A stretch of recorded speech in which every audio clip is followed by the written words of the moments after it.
What's on your playlist right now? In my class. Go to guilty pleasure food. Ice cream. Ice cream.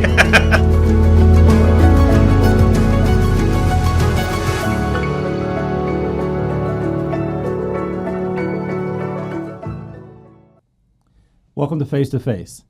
Today my guest is Miguel Craven. He's a new UC Davis graduate student, but he's also the newly appointed student regent designate. Welcome, Miguel. Thank you for having me here today. Thank you for coming. Good to have you. First, why don't you just tell us a little bit about yourself?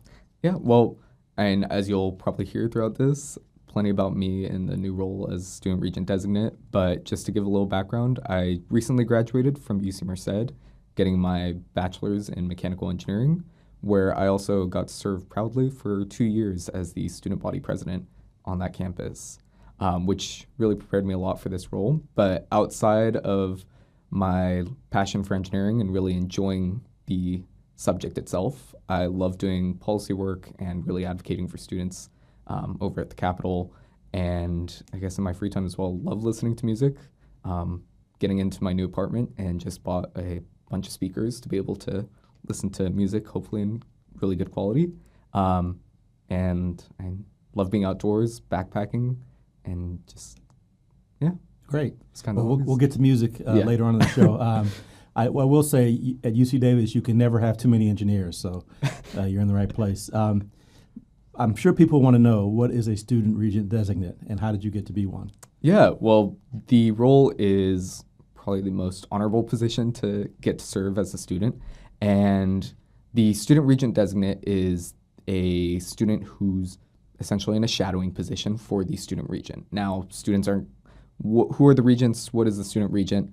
So the regents are the board of the University of California that govern the entire university system.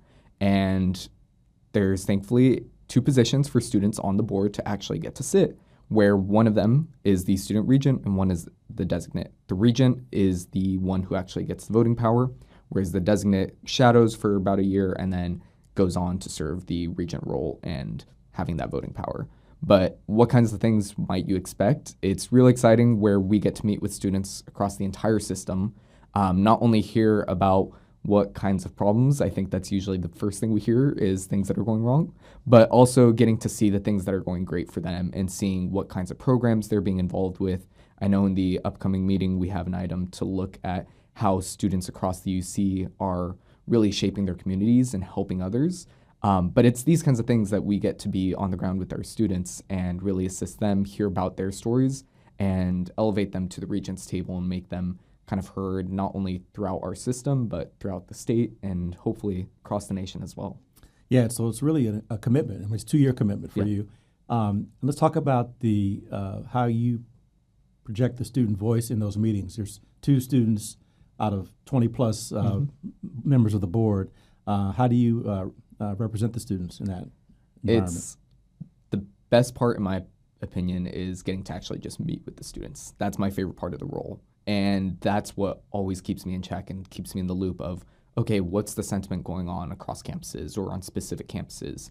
How can I loop in with students, whether that's through their student government or through organizations on their campus, and meeting with specific students to figure out what the general consensus is and what I can give as feedback at the actual board table.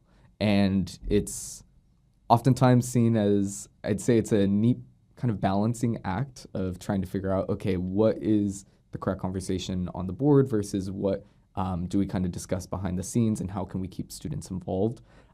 So it's a lot more than what you just see on camera. There's a lot that goes on behind the scenes and looping students in with some of the UCOP staff, with some of the regent staff, and keeping them within conversation to help develop whatever solutions we're trying to find. And you're not new to this. I've seen you at Regents meetings for the past couple of years. Can you talk about how that experience has led to being the student regent designate? Yeah. So I served as the student observer for the Finance and Capital Strategies Committee for 2 years as well, alongside my presidency term.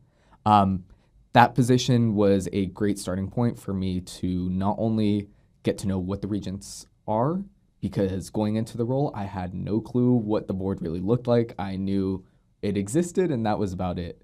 But it gave me a great opportunity to work with oftentimes it was my constituents at other campuses. So working with, or sorry, not constituents, my counterparts at other campuses. So reaching out to different presidents or external vice presidents, that's how I tried keeping in the loop before. So I was working with them when I saw different items on the finance agenda, whether that was a specific campus project or a UC-wide budget, looking at those agenda items and then getting to work with other students to hear what their concerns or feedback are and just bringing it to the table to be able to elevate their voices.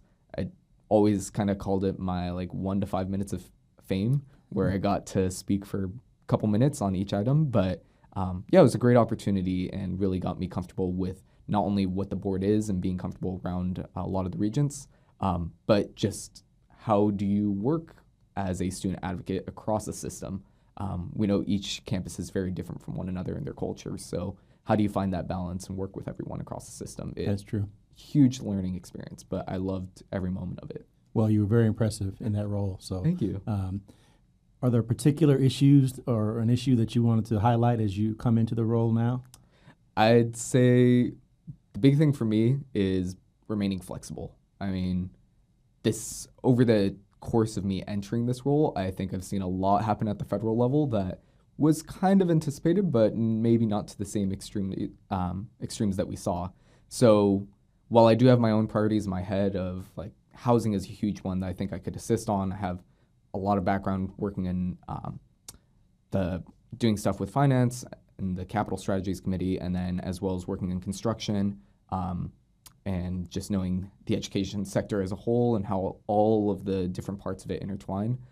I think housing is where I provide a lot of input and support, but at the same time, there's times that you kind of have to be flexible and you have to be willing to prioritize other efforts like we're seeing right now with federal funding at stake over at UCLA and kind of trying to get support across the entire UC so that everyone stands with UCLA currently to make sure that they can maintain their funding. But again, it's a fear that it could be coming to any of the other campuses anytime soon. Well, UCLA is in the spotlight now, but those challenges affect all of us very much. How do you think you lead in times of challenge and change like now? How do you lead with purpose? I honestly lean into empathy is my trait that I try to lean into, is just listening and trying to empathize. And if I can't empathize, then sympathize with others. So offering people the place to speak and just a space for them to feel heard is honestly the best starting point, because far too many times we start conversations without including everybody within it. And it's important, especially in this position, to just listen to what our students have to say and what our constituents have to say, whether that's a student or a staff member or even someone from the Republic of California. They're technically, as the UC, we serve everyone within the state. That's right. So being able to listen to them and take all of their kind of sentiment, their feedback, and my whole thing with the board is not so much trying to sway anybody's decision or trying to change people's, perception of what's going on, but just being able to elevate voices that are otherwise unheard. So bringing that exact information to the board and just giving it to them plainly and just saying, here's everything that's going on, here's how students are feeling, and letting board members be able to make their own judgment based off that reality. I think empathy is one of my favorite words. You have to be able to put yourself in the other person's position and try to represent them well. What types of advice have you gotten about being in this new role or just leadership in general? Ooh, that's a great question. I guess a lot of feedback of maintaining connections and relationships. I've realized, I think, within this role and even while I was in president at UC Merced, the state is very small. Everyone knows each other, it seems like. So maintaining those kinds of relationships is really helpful to just, you're always going to run into people again, is what I've noticed. But as well as with the leadership aspect of just listening to people. That's a lot of the advice I've gotten. It's just, again, being that same person of being able to be empathetic and just help people out in the best way that we can. So, yeah, remember where you came from. Yes, that's, I hear that one a lot. Yep. What's been the real value of the education that you've gotten so far in Merced and what you're going to have here at Davis? Yeah, I'd say the UC education is so valuable. It's just, I'd say it's put me into a completely different position than I thought I'd ever be in. I went into college thinking, okay, I'll be an engineer, and that's the work that I did. Prior to entering college, was working on a machine shop and machining stuff for aerospace parts and designing them. And once I got to college, I knew I didn't really enjoy being on the floor, but I enjoyed engineering as a subject and trying to figure out, okay, how can I find other things that I enjoy as a day-to-day job and finding kind of that niche. So that's what's led me to today where I'll be at Davis. I'm very excited for the Energy Systems graduate group, where it's a interdisciplinary program, kind of finding a bit of engineering and the technical side of engineering and how we focus on energy in that aspect, but also the policy side, which is the thing that I found I really enjoyed while being in student government, was just working on policy and really advocating at the state level. So how do I find that kind of in between and being somebody that can assist both on the technical end, but also how can we translate that language that can sometimes be very technical and hard to understand to a way that anybody can understand and know what's going on. So how do you think you combine this education that you've been getting and this experience as the student regent designate, but eventually the student regent? How do you combine those two and make them useful for your future? Yeah. I'd say it's a lot of just practicing, right? It's all policy at the end of the day. Sure, this is education policy, but we also see other policies come around, new construction, energy adjacent, as we have our own sources that we get our energy from. So being able to incorporate all of these experiences that I have, and I'm not trying to be like a specific, I guess, specialty or like really knowledgeable in one specific field, but just trying to take these experiences as a whole and trying to make myself a well-rounded individual just for the future of whatever comes my way, being able to assist in that kind of policy or engineering aspect. What I've come to realize is that everything ties back together in some shape or form.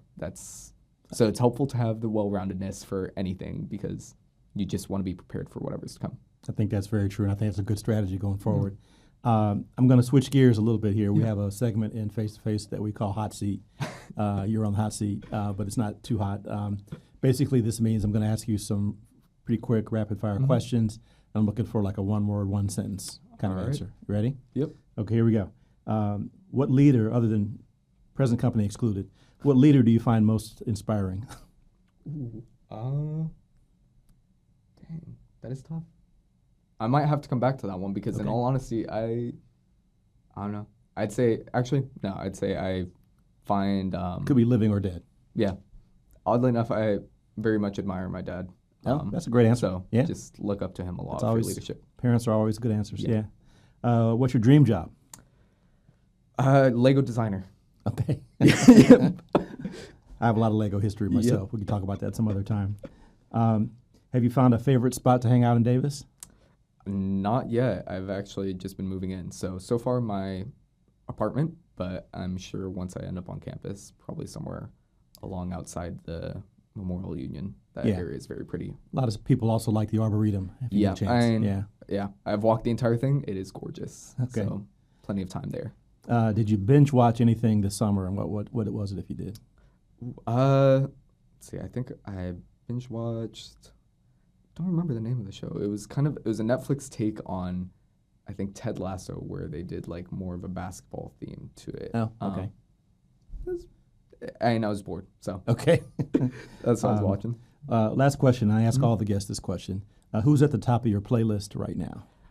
Great question. Fun fact, I don't have a playlist. Okay. So I will usually pick a song based off the mood of the day and then go to the artist radio or that song radio and just listen to it. Lately, though, a lot of Stevie Wonder. Been trying to play more albums, so just listening to full albums. Been listening to a lot of songs in the key of life that's been on repeat. So now I have a lot of respect for you because you've just selected the best album ever produced in music, Songs in the Key of Life. That's You're my not favorite wrong. album. Yeah. Now it's your turn. What would you like to ask me? Let's see. All right, then in that case, favorite Lego set that you had? Wow. It's been a while. So, I'm old, so the Legos in my day were not that complicated. So I would build like buildings, homes, stores, things like that with my Legos. Sometimes vehicles. Okay. Yeah. Best place to go out to eat in Davis? So my favorite restaurant in Davis is called the Mustard Seed. It's really good food, probably a little high end for students, but my wife and I really like to eat there. Good to know. What about on your playlist? Who's top of it right now? Well, you took the words out of my mouth. Stevie Wonder is All always near the top or at the top. He's definitely my favorite artist of all time. But I also like a few others. I like Seal. I like Ed Sheeran. I like Kim. Those are some of my favorite. Those are a lot of male artists there. I should kind of get some women in there. But I also like groups, Earth, Wind, and Fire, for example. Yeah, great to hear. I guess I'll ask one last one, which is, I know you're a big Star Trek fan. I am. So where should I start then on watching, if I haven't watched any of the Star Trek movies or shows? Movies or just series? Series at all. I'm a big Star Wars person. Okay, I forgive you. No, actually, I like Star Wars too. I would say, so I grew up on the original series, and even though the effects are not very sophisticated and the acting is a little over the top, some of the writing is just very, very compelling. The stories are very good. So I would start there. But if you want to go more modern, the new series, Strange New Worlds, which is like a prequel to the original series, is actually pretty good. It's one of the ones I've liked recently. So either one of those two would be good. Sounds good. Maybe I'll start with the prequels and then go back to the originals. Okay. Well, I think that's it for today. Miguel, thank you so much for joining us on Face to Face. I've enjoyed this conversation. Good luck here at UC Davis in grad school, and good luck with your role on the Regents. We'll be seeing a lot of each other there.